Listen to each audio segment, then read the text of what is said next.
বক্তব্য রাখবেন তরুণ ইসলামী চিন্তাবিদ জনাব রেজাউল করিম আবরার। মৌলানা রেজাউল করিম আবরার।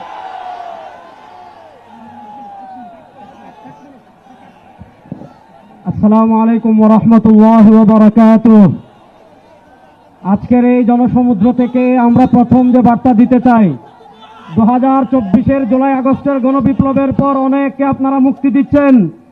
আমার ভাই ফারাবী সহ আশিকে রাসূলকে কেন এখনো কারাগারে বন্দী করে রেখেছেন?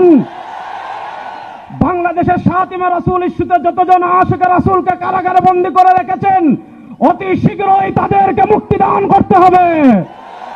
2 নম্বর, অন্তর্বর্তীকালীন সরকারের কাছে আমরা দাবি জানাতে চাই, আপনারা পিলখানা ট্র্যাজেডির জন্য তদন্ত কমিটি গঠন করেছেন, 2024-এর জুলাই আগস্টের গণহত্যার জন্য তদন্ত কমিটি গঠন করেছেন, 2013 সালের শাপলার গণহত্যার জন্য কেন এখনো তদন্ত কমিটি আপনারা গঠন করতে পারেন নাই?